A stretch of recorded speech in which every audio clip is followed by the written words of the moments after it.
Line क्या कहलाएगी? Tropic of Capricorn.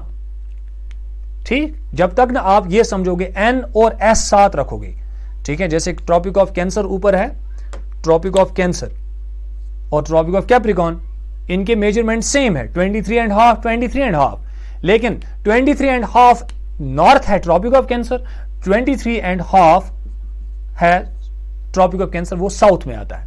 23.5 degree south of tropic of cancer, sorry capricorn, and 23.5 degree northern lies in the north of we can say it lies in the north. Tropic of cancer जो है, मैं फिर से repeat करूंगा, tropic of cancer जो है it lies at 23.5 degree in the northern hemisphere, and the tropic of Capricorn that lies at 23.5 degree in the southern hemisphere. तो ये दोनों लैटिट्यूड्स हैं। उसके बाद हमारा एक और इंपॉर्टेंट लैटिट्यूड है, that's called as arctic circle. Arctic circle की जो मेजरमेंट है दैट इज 66.5। 66.5। तो चलिए नॉर्थ में चले जाएंगे, नॉर्थ में 60 और 75 के बीच में आएगा 66। तो इस तरह से मैं ड्रॉ कर रहा हूं, तो दैट मीन्स इस वाली लैटिट्यूड को क्या कहेंगे? इसको कहेंगे arctic circle. It lies at 66.5 degree N north. ठीक है, एन और एस को आपको बिल्कुल भी नहीं भूलना है, क्योंकि एन और एस से ही तो लोकेट होते हैं, अदरवाइज नॉर्दर्न हेमिस्फीयर में भी वही लैटिट्यूड से सेम डिग्री और साउदर्न हेमिस्फीयर में भी वही लैटिट्यूड से सेम डिग्रीज। ठीक है, तो डिफरेंस क्या है? फिर डिफरेंस है आपको एन और एस से डिफरेंस होगा। एन से आपको डिनोट होगा कि ये नॉर्दर्न हेमिस्फीयर का लैटिट्यूड है, और एस से आपको ये डिनोट होगा कि ये साउदर्न हेमिस्फीयर का लैटिट्यूड है। उसके बाद हमारा जो सबसे लास्ट है, जो इंपॉर्टेंट लैटिट्यूड है, that's called Antarctic circle. Antarctic circle also lies eight 66 degree, 66.5, and it lies at 66.5 but in the southern hemisphere. ठीक, तो 60 और 75 के बीच में जो जगह है, यहां पे मैं ड्रॉ कर रहा हूं एक लाइन। ठीक है, तो ये जो लाइन होगी इसको मैं क्या कहूंगा? 66.5। तो यहां पे जो लाइन मैंने ड्रॉ की इसको मैं कहूंगा एंटार्क्टिक सर्कल। ठीक है, उसके बाद हमारे पास दो पॉइंट्स आ जाते हैं। ठीक है, दो points, one is called as north पोल।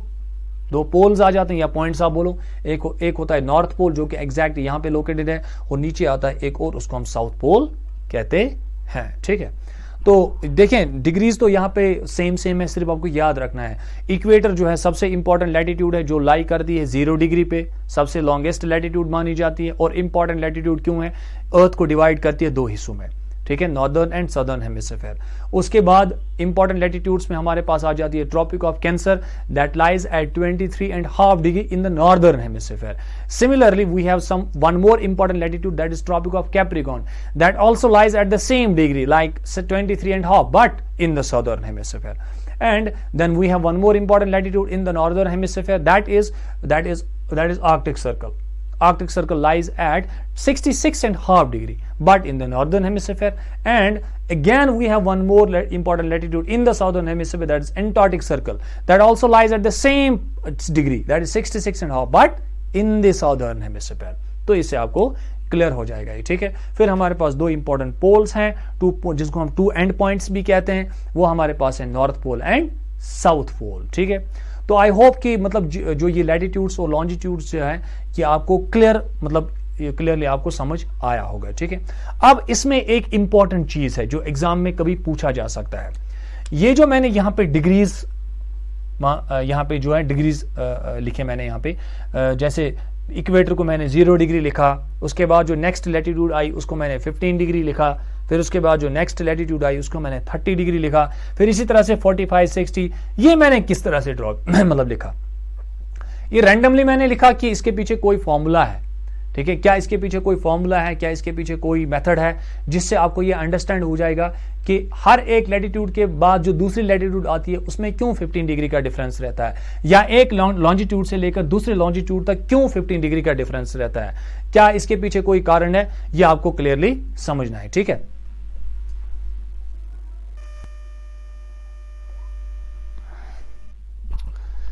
तो चलिए इसको क्लियर कर लेते हैं। अभी मैं आपको क्या बोल रहा था? मैं आपको बोल रहा था कि जो मैंने यहाँ पे ग्लोब बनाया, ठीक है, और ग्लोब को मैंने क्या किया? लैटिट्यूड्स ड्रॉ किए।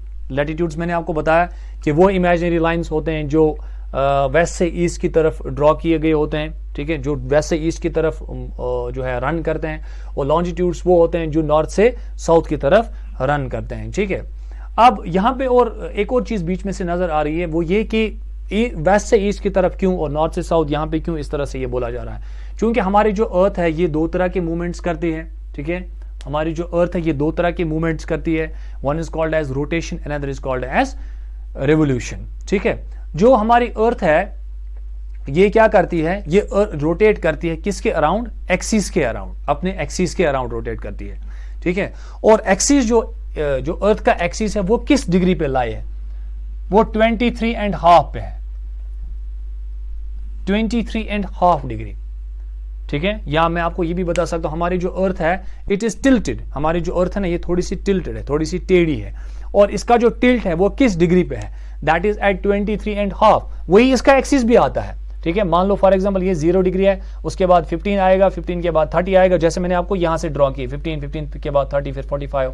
अगर मैं यहां से भी वैसा ही लिखूं, 0 के बाद 15 के बाद 30 के बाद 45, फिर इसी तरह से 60, फिर इसी तरह से 75 आगे। अब 23.5 कहां आएगा, वो तो 15 और 30 के बीच में आएगा ना, तो दैट मीन्स यहां, और सेम इसी तरह से यहां से भी नीचे से मुझे लेना है 15 और 30 के बीच में से, फिर यहां आएगा, इस तरह से आएगा, है ना। तो फिर जब मैं ये ड्रॉ करूंगा इस तरह से,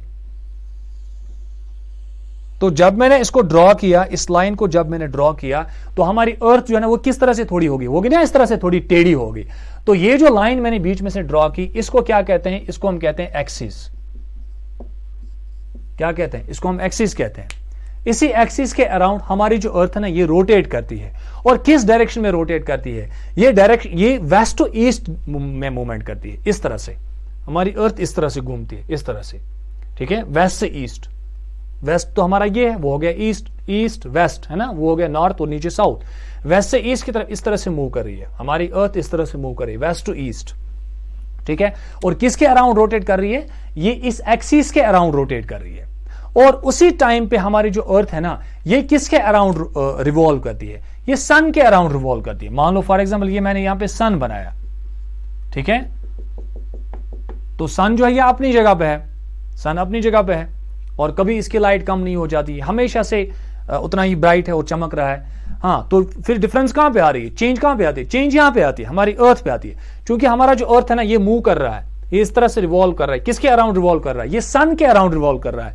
और उसी टाइम पे ये किसके अराउंड रोटेट कर रहा है, ये अपने एक्सिस के अराउंड रोटेट कर रहा है, ठीक है। हर एक चीज का अपना अपना एक एक्सिस होता है। तो ये अर्थ जो है ना ये अपने एक्सिस के अराउंड, जैसे मैं अगर मेरे पास ग्लोब होता है, ग्लोब इस तरह से हम ग्लोब को घुमाते हैं, ठीक है, तो बीच में से एक उसको बीच में से एक रॉड हम ड्रॉ कर लगाते हैं बीच में से, इस तरह से वो रॉड स्ट्रेट रहती है और ग्लोब उसके इर्द गिर्द घूमता रहता है। जो बीच में से वो रॉड रहती है उसको हम एक्सिस कहते हैं, ठीक है। तो इसी तरह से हमारी अर्थ जो है ना, हमारे अर्थ का एक एक्सिस है, ठीक है, और वो एक्सिस किस डिग्री पे लाई करता है, दैट लाइज इन 23.5। इसीलिए हम कहते हैं, आपको कभी क्वेश्चन, यहां पे एक क्वेश्चन निकल के आ रहा है, आपको क्वेश्चन पूछा जा सकता है, बताइए हमारी अर्थ जो है वो किस डिग्री पे टिल्टेड है, तो आंसर इसका है 23.5 या 23.5 डिग्री, ठीक है, 23.5 डिग्री पे हमारा अर्थ जो है ये टिल्टेड है। ओके, तो अब मैं आपको ये बोल रहा था कि हमारी जो अर्थ है, सॉरी, हमारे पास जो ग्लोब होता है उस पर क्या किया गया होता है, इक्वेटर को 0 डिग्री पे लाई किया होता है, फिर उसके बाद 15, 30, 45 इस तरह से डिग्रीज दिए होते हैं, नॉर्थ में भी और साउथ में भी, ईस्ट में भी और वेस्ट में भी।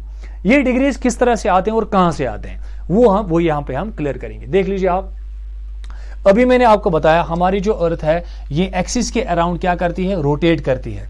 हमारी अर्थ एक्सिस के अराउंड क्या करती है, रोटेट करती है। और इस रोटेशन को, एक रोटेशन कंप्लीट करने में, इस एक्सिस के अराउंड एक रोटेशन कंप्लीट करने में हमारी अर्थ जो है वो कितना टाइम लगाती है, 24 आवर्स। कितना टाइम लगाती है, 24 आवर्स, ठीक है। और एक रिवॉल्यूशन कंप्लीट करने में कितना टाइम लगाती है, 1 साल लगाती है। वो फिर 360 भी आता है, कभी कभार 365 डेज भी आते हैं, 366 भी आ जाते हैं, ठीक है। 360 नहीं आते हैं, 365 आते हैं। 365 एंड 366 इसी के ऑलमोस्ट, इसी के अप्रोक्सीमेट, इसके अराउंड आ जाते हैं, इतने डेज लगाता है तो वो तो ऑलमोस्ट 1 साल आ जाता है। तो 1 साल में एक रेवोल्यूशन कंप्लीट होती है सन के अराउंड, और जो रोटेशन है वो कितने टाइम के अंदर हो जाती है, 24 आवर्स के दरमियान हो जाती है। अब यहां पे हमें रोटेशन ज्यादा इंपॉर्टेंट पड़ना है, रिवोल्यूशन का उतना ज्यादा इंपॉर्टेंट यहां पे नहीं है, ठीक है। लेकिन फिर भी पता होना चाहिए रिवोल्यूशन जो होता है वो क्या होता है और रोटेशन क्या होता है। रिवोल्यूशन मींस अर्थ जो है वो मूवमेंट करती है किसके अराउंड, सन के अराउंड, और रोटेशन क्या होती है, अर्थ की वो मूवमेंट जो इसके अपने एक्सिस के अराउंड स्पिन करती है। हमारी अर्थ जो है ना अपने एक्सिस के अराउंड स्पिन करती है, ठीक है, उसको हम क्या कहते हैं, रोटेशन कहते हैं। अब चलिए डिग्रीज हम देखेंगे किस तरह से निकल के आते हैं। एक रोटेशन कंप्लीट करने में हमारी अर्थ जो है एक्सिस के अराउंड कितना टाइम लगाती है, 24 आवर्स लगाती है, ठीक है। और जो हमारी अर्थ है इसका टोटल मेजरमेंट कितना है ठीक है, टोटल मेजरमेंट कितना है, अगर आप मैथमेटिकली भी देखेंगे, जो एक सर्कल का सर्कमफ्रेंस होता है, जो इसका टोटल एरिया होता है वो कितना होता है, a circle is equal to 360 degree. हमारा जो अर्थ होता है ना ये 360 डिग्री का होता है। दैट मीन्स हमारी जो अर्थ है इसकी टोटल मेजरमेंट कितनी है, 360 डिग्री, ठीक है। तो सर्कमफ्रेंस ऑफ अर्थ कितना है, 360 डिग्री है। तो डिग्रीज में हम मेजर करते हैं, हम अपने अर्थ को किलोमीटर्स में मेजर नहीं करते हैं, मीटर्स में मेजर नहीं करते हैं, हम अर्थ को मेजर करते हैं डिग्रीज में, ठीक है। तो ये इसका ऐसा यूनिट है, स्टैंडर्ड यूनिट है जिसमें हम मेजर करते हैं अर्थ को, डिग्रीज है इसका मेजरमेंट, मेजरिंग यूनिट, ठीक है। तो हमारी जो अर्थ है ये एक रोटेशन कितने टाइम में कंप्लीट करती है, with in 24 hours. With in 24 hours it completes it's one rotation, ठीक है। और टोटल एरिया कितना है हमारी अर्थ का है, 360 डिग्री। इसका मतलब है 24 आवर्स में हमारी अर्थ जो है ये 360 डिग्री घूमती है, ठीक है। तो अगर हम यहां पे निकालेंगे 1 घंटे में हमारी जो अर्थ है वो कितने डिग्रीज मूव करती है, पहले 1 घंटे का निकालते हैं। तो फॉर्मूला यहां पे सीधा है, 1 घंटे का जब निकालेंगे जो हमारे पास टोटल एरिया है उसको डिवाइड करेंगे, इसको कंप्लीट करने में कितना टाइम लगाती है हमारी अर्थ, तो वो है 24 आवर्स। तो 360 को मैंने डिवाइड किया, 360 लेकिन डिग्री में, तो आंसर भी जो निकलेगा वो किस में निकलेगा, वो डिग्रीज में निकलेगा। 360 को मैंने डिवाइड किया 24 में, तो हमारे पास निकल के क्या आया, 15, और जो आंसर किस में निकलेगा, डिग्रीज में। तभी मैंने यहां पे क्या किया, तभी मैंने यहां पे एक लैटिट्यूड से दूसरे लैटिट्यूड तक कितने कितने डिग्रीज का डिफरेंस रखा, 15 डिग्रीज का डिफरेंस रखा। इसका मतलब है 0 से, यानी कि इस लैटिट्यूड से लेकर इस लैटिट्यूड तक जो 15 डिग्री का डिफरेंस है, इसमें हमारी अर्थ कितना टाइम लगाती है मूव करने में, 1 घंटा, ठीक। 24 आवर्स में पूरा जो है एक रोटेशन कंप्लीट करती है, लेकिन 1 घंटे में कितना कंप्लीट करती है, मान लो फॉर एग्जांपल इक्वेटर से लेकर जो नेक्स्ट जो लैटिट्यूड आएगा 15 डिग्री तक, वहां तक ये मूवमेंट करेगी, फिर उसके आगे 30 तक, फिर 45 तक, यानी कि 1 घंटे में कितना लैटिट्यूड्स जो हमारी है अर्थ है कितनी डिग्रीज कवर करती है, 15 डिग्री कवर करती है, ठीक है। अब अगर हमें निकालना होगा 1 मिनट में कितने डिग्रीज कवर करती है, या सॉरी या चलो मैं बोलूंगा 1 डिग्री को कितने मिनट्स में कवर करती है हमारी अर्थ, 1 डिग्री को कितने मिनट्स में कवर करती है, ठीक है। मैं फिर से थोड़ा सा रिपीट करूंगा, मे बी कुछ बच्चों को ये कॉम्प्लेक्स नजर आता होगा। हमारी जो अर्थ है ये एक्सिस के अराउंड एक रोटेशन कंप्लीट करने में 24 आवर्स लगाती है, 24 घंटे लगाती है। हमारे अर्थ का टोटल जो है कितना एरिया है, डिग्रीज में मेजर करेंगे तो 360 है। अभी मैंने आपको बताया कि एक सर्कल का जो एरिया होता है, सर्कमफ्रेंस होता है, जो कितना होता है, 360 डिग्री होता है मेजर उसका। तो जब हम 1 घंटे का निकालेंगे कि 1 घंटे में हमारी अर्थ कितना रोटेट करती है, कितने डिग्रीज रोटेट करती है, तो सीधा फॉर्मूला है, जो टोटल एरिया है उसको डिवाइड करना है कि मोमेंट कितने टाइम में कंप्लीट करती है, ठीक है। तो time taken that is 360 divide by 24, तो निकला हमारे पास 15 डिग्री। दैट मीन्स एक लैटिट्यूड से लेकर दूसरे लैटिट्यूड तक कितना डिफरेंस मैंने रखा, 15। तो इसका मतलब है हमारी जो अर्थ है 1 घंटे में 15 डिग्री मूव करती है, ठीक है, 15 डिग्री मूव करती है। अब 1 डिग्री कितने टाइम में मूव फिर करती है, अगर 1 घंटे में 15 डिग्रीज कवर करती है, अगर हमारी अर्थ 1 घंटे में 15 डिग्रीज कवर करती है, तो 1 डिग्री को कितने टाइम में हमारी अर्थ कवर करेगी, ठीक है। तो सिंपल फिर से यहां पे डिवाइड करना है, ठीक है 1 डिग्री को कितने टाइम में, तो यहां पे फिर से सेम है 15 डिग्री को कितने टाइम में हमारी अर्थ ने कवर किया था, 15 डिग्री को हमारी अर्थ ने कितने टाइम में कवर किया था, 1 आवर में। 1 आवर कितने मिनट्स का होता है, 60 मिनट्स का होता है ना। दैट मीन्स 60 मिनट्स में हमारी अर्थ ने 15 डिग्रीज कवर किए। तो वही यहां पे भी सेम है, 15 डिग्रीज, ठीक है, 60 सेकेंड्स डिवाइड बाय 15 डिग्री, ठीक है। तो सॉरी 6 सेकेंड्स नहीं, मिनट्स, मिनट्स यहाँ पे है, सेम यहाँ पे सेम है। उन्हीं 60 मिनट्स को डिवाइड करना है 15 के साथ। यहाँ पे 15 क्या नीचे है, डिग्रीज है।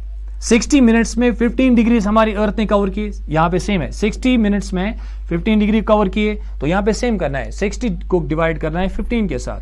15 1s are 15, 15 4s are 60, that means 4 minutes. 4 minute में हमारी जो अर्थ है ये कितने डिग्री कवर करेगी, 1 डिग्री कवर करेगी। एक बार ये क्वेश्चन आया था एग्जाम में, और क्वेश्चन क्या था, क्वेश्चन ये था बताइए हमारी जो अर्थ है वो 1 डिग्री कितने टाइम में कवर करती है। तो आपको एग्जाम में सीधा आंसर देना है, हमारी जो अर्थ है वो 1 डिग्री 4 मिनट में कवर करती है, ठीक है। और जब हम इसको घंटों में, आवर्स में निकालेंगे तो 1 आवर में 15 डिग्री कवर करती है, ठीक है। तो ये क्लियर हो गया आपको, कि आई होप कि आपको ये क्लियर हुआ होगा। तो तभी मैंने यहां पर क्या किया, डिग्रीज में मतलब 15 डिग्री, फिर 30, फिर 45, फिर 60, इसी तरह से मैंने इसको जो है ये डिफरेंसेस रखे, ठीक है। अब यहां पे एक और थोड़ा सा माइन्यूट है, माइन्यूटली आपको अंडरस्टैंड करना होगा, लेकिन मुझे नहीं लगता कि वो छोटे बच्चों को जल्दी समझ आ जाएगा। अब देखें, मान लो ये जो 0 से लेकर यहां से मैं लिखूंगा 0 डिग्री से यहां से 15, फिर 30, 45, 60, 75, फिर इसी तरह से आगे 90। अब 0 से 15 डिग्री मैंने लिखा, इनके बीच में कितने लैटिट्यूड्स फिर होंगे। चलो मान लेते हैं 0 से लेकर 15 डिग्री तक हमारी अर्थ को 1 घंटा लगा, और यहां से लेकर यहां तक पहुंचने में 1 घंटा लगा। अब अभी मैंने लिखा कि 4 मिनट में 1 डिग्री कवर करती है। 4 मिनट में, अगर 60 मिनट्स में यहां से लेकर यहां तक पहुंचती है हमारी अर्थ, 4 मिनट में तो 1 ही डिग्री कवर करती है ना। इसका मतलब इसके बीच में कितने छोटे छोटे लैटिट्यूड्स होंगे, छोटे छोटे 15 लैटिट्यूड्स होंगे। इस तरह से छोटे छोटे 15 लैटिट्यूड्स इसके बीच में से होंगे। तभी जब हम किसी जगह को लोकेट करते हैं, ठीक है, तभी जब हम लोकेट, मान लो फॉर एग्जांपल अगर हमने इंडिया को लोकेट करना होगा, तो इंडिया किस लैटिट्यूड पे लोकेटेड है। इंडिया का जो लैटिट्यूडनल एक्सटेंशन है वो है 8 degree 4 minutes north to 37 degree 25 minutes north, 37 degree 25 minutes, ठीक है। तो देखो यहां पे मैंने, अब ये समझाने के लिए आपको मैं बता रहा हूं, मिनट्स मैंने यहां लिखे, पहले मैंने डिग्री लिखा, फिर मैंने मिनट लिखा। हाँ, ये तो क्लियर है कि 0 यहां से लेकर यहां तक 15 डिग्रीज कवर करने में हमारी अर्थ ने 1 घंटा लगाया, ठीक है। लेकिन जब हम इस डिग्री को सब यूनिट्स में डिवाइड करते हैं, कि हमारी जो अर्थ है ना, अर्थ डायरेक्ट जंप मत लगाएगी, एक मतलब डिग्रीज कवर करेगी।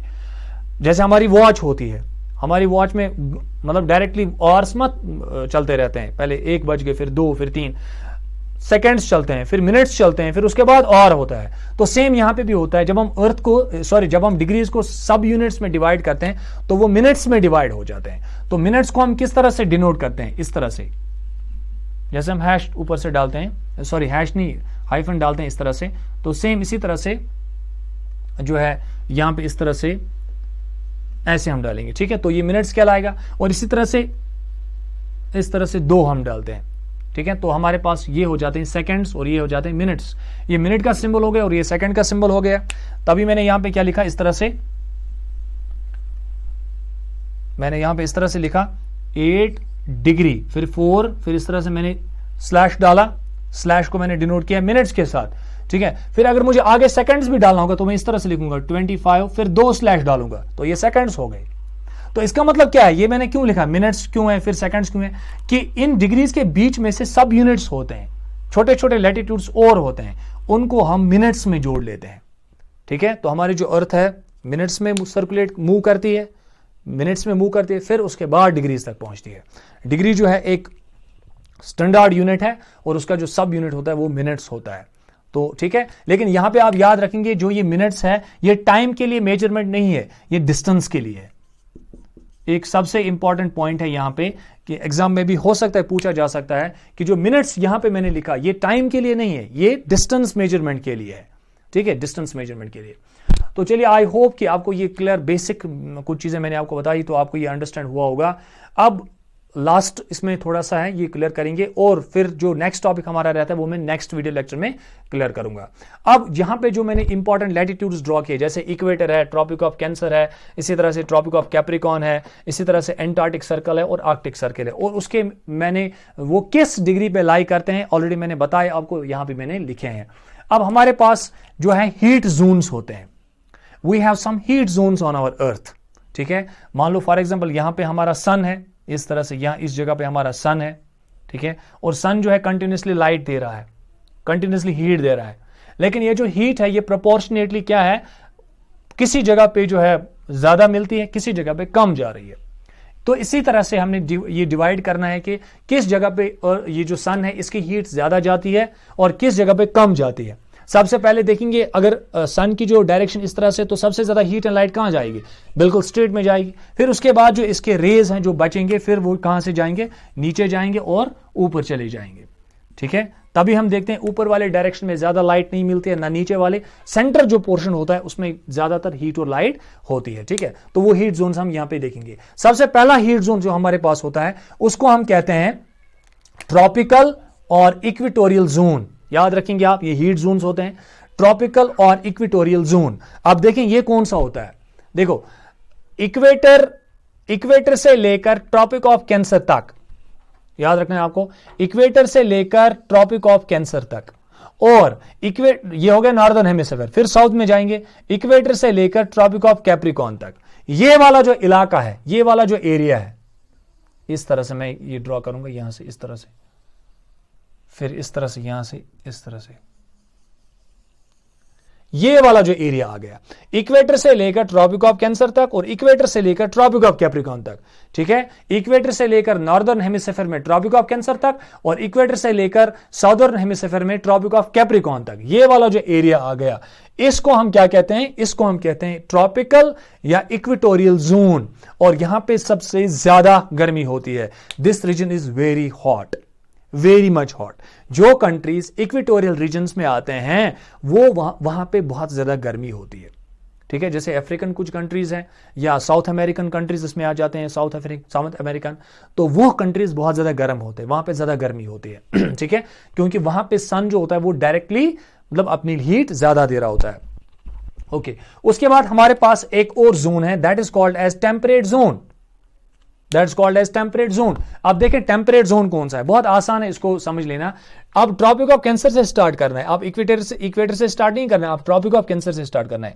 ट्रॉपिक ऑफ कैंसर से लेकर आर्कटिक सर्कल तक, और नीचे ट्रॉपिक ऑफ कैप्रिकॉर्न से स्टार्ट करना है, ट्रॉपिक ऑफ कैप्रिकॉर्न से लेकर नीचे एंटार्क्टिक सर्कल तक। ठीक है, ये वाला जो पोर्शन हमारा है, ये वाला जो पोर्शन, ट्रॉपिक ऑफ कैंसर से लेकर आर्कटिक सर्कल तक ऊपर वाला एरिया। ठीक है, इसको हम क्या कहेंगे, इसको हम कहेंगे टेम्परेट जोन। यहां पे लिखा है टेम्परेट जोन। और नीचे वाला ये भी ट्रॉपिक ऑफ कैप्रिकॉर्न से लेकर इस एंटार्क्टिक सर्कल तक, ये वाला जो पोर्शन आएगा इसको भी कहेंगे टेम्परेट जोन। ठीक है, अब इसको टेम्परेट क्यों कहा जाता है, क्योंकि यहां पे न ज्यादा गर्मी होती है,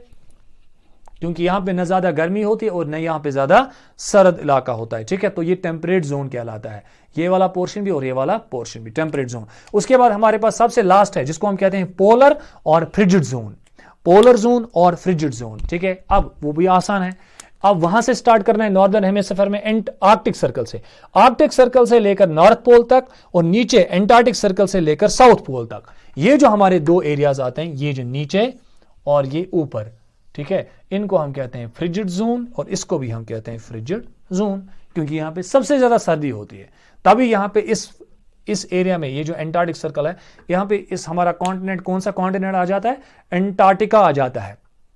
ठीक है, तो उस एंटार्क्टिकन कॉन्टिनेंट में पॉपुलेशन बिल्कुल भी कम है, क्योंकि वहां पे लोग रह ही नहीं सकते हैं। इसी तरह से जो हमारा आर्कटिक सर्कल से लेकर नॉर्थ पोल तक वाला एरिया है वो भी फ्रिजिड जोन में आता है, और वहां पे भी पॉपुलेशन तो बहुत कम होती है, ओशन नजर आता है। ठीक है, तो आई होप कि आपको क्लियर हुआ होगा इस टॉपिक में जो मैंने आपको पढ़ाया। कहीं पे भी आपको कोई कंफ्यूजन लगा होगा, कमेंट बॉक्स में आप जाकर कमेंट कर सकते हैं, मैं आपको रिप्लाई कर सकता हूं कि कहां पे आपको कंफ्यूजन रहा, वो मैं आपको क्लियर करूंगा। ठीक है, और मैं फिर से आपको बता रहा हूं, ये जो लेक्चर मैंने आपको पढ़ा ये बिल्कुल बेसिक ज्योग्राफी है, यहां से असल में स्टार्ट हो जाती है ज्योग्राफी। ठीक है, फिर हम आगे जाके जो है कॉन्टिनेंट्स के फिजिकल डिविजन्स पढ़ते हैं, फिजिकल फीचर्स पढ़ते हैं, लैंड मासेस पढ़ते हैं, लेकिन वो तब आपको समझ आ जाएगा जब ये बेसिक चीजें आपको पता होंगी। हम किसी भी कंट्री को तब तक लोकेट नहीं कर सकते हैं जब तक हमने उसका लैटिट्यूडनल और लॉन्गिट्यूडनल एक्सटेंशन पता होगा, और लैटिट्यूडनल और लॉन्जिट्यूडनल एक्सटेंशन किस तरह से डिनोट होता है, वो कैसे डिग्रीज में मेजर होता है, वो भी अब मैंने आपको यहां पे थोड़ा सा बताया। ठीक है, और कौन सी कंट्री किस हीट जोन में आ जाती है वो इंशाल्लाह नेक्स्ट वीडियो लेक्चर में आपको बताऊंगा। और सबसे इंपॉर्टेंट टॉपिक जो बच्चों को अंडरस्टैंड नहीं होता है वो है टाइम जोन। ठीक है, वो है टाइम जोन्स। तो टाइम जोन्स का पता होना चाहिए, किस कंट्री में कौन सा टाइम होता है, क्यों एक कंट्री में एक टाइम होता है और दूसरी कंट्री में दूसरा टाइम होता है। ठीक है, तो ये टाइम जोन से हम पढ़ते हैं, ये आपको क्लियर इंशाल्लाह हो जाएगा नेक्स्ट वीडियो लेक्चर में। आई होप कि आपको ये क्लियर हुआ होगा। एंड इस वीडियो लेक्चर को देखने के बाद आप इस लेक्चर को डेफिनेटली लाइक करेंगे और इसको मेरी चैनल को आप सब्सक्राइब भी करेंगे और इस वीडियो को शेयर भी करेंगे। ठीक है, तो मिलते हैं हम नेक्स्ट वीडियो में। Thank you very much.